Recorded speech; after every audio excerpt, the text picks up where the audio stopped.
Most people think evaluating a rental property takes hours. Spreadsheets, cap rates, cash-on-cash returns, debt service coverage ratios, internal rates of return. By the time they're done, they're exhausted and they still don't know if it's actually a good deal. But after years as both a real estate appraiser and investor, I found something surprising. I can usually tell within about 5 minutes whether a property is worth digging into further. Not because I'm guessing, not because I have some secret software, but because before I look at anything else, I look at the three numbers, just three. And those three numbers tell me more about the potential of a rental property than hours of scrolling through listings. If those numbers don't make sense, I move on. Today I'm going to show you exactly what they are. I'll never forget one particular weekend. I was sitting on the couch looking through Zillow. Like many investors do, I had dozens of tabs open. Every house looked promising. Every listing claimed to be an amazing investment. Every seller described it as an incredible opportunity. After an hour, I realized something. I actually hadn't evaluated anything. I was comparing countertops, paint colors, updated bathrooms, beautiful landscaping, things that made people excited to buy a home, but don't necessarily make it a good investment. That's where I simplified my process. Instead of looking at everything, I decided I'd allow myself to look at the three numbers first. If those three numbers worked, then I'd spend more time. If they didn't, I'd choose the listing and move on. That simple habit has probably saved me hundreds of hours over the years. It's something anyone can do. I know what some of you are thinking. That sounds too simple. Maybe you've been told that investing is incredibly complicated. Those tools absolutely have their place. But here's something I've learned as an appraiser. The best investors don't necessarily analyze more. They analyze the right things first. Think about it going to the doctor. Before you order specialized testing, they usually look at your temperature, blood pressure, and heart rate. Simple screening tools. Real estate works the same way. These three numbers are my first screening tools. Let's walk through them. Number one, purchase price. This seems obvious, but most investors use purchase price the wrong way. They ask, can I afford it? That's not my first question. Instead, I ask, is the purchase price creating opportunity or moving it? If a property is already priced at the absolute top of the market, it's difficult to create value. You're paying retail, sometimes even premium retail. I love buying where there's room for appreciation, room for negotiation, or room to force equity through improvements. Purchase price tells me whether I'm buying opportunity or paying for someone else's success. Rental income potential.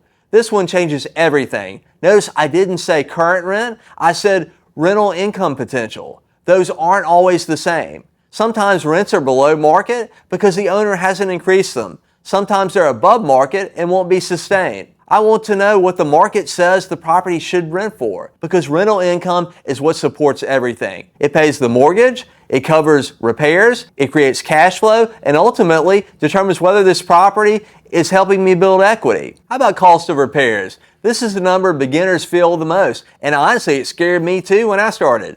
People think they have the estimates down to the dollar. You don't. You simply need to understand the scale of the project. Is this mostly cosmetic, such as paint, flooring, fixtures, landscaping? Or are we talking about roofs, foundations, HVAC, electrical, plumbing, major structural issues? That's a massive difference. And your goal isn't perfection. Your goal is understanding whether the repairs create value or simply eating at your profits. Now here's what's interesting.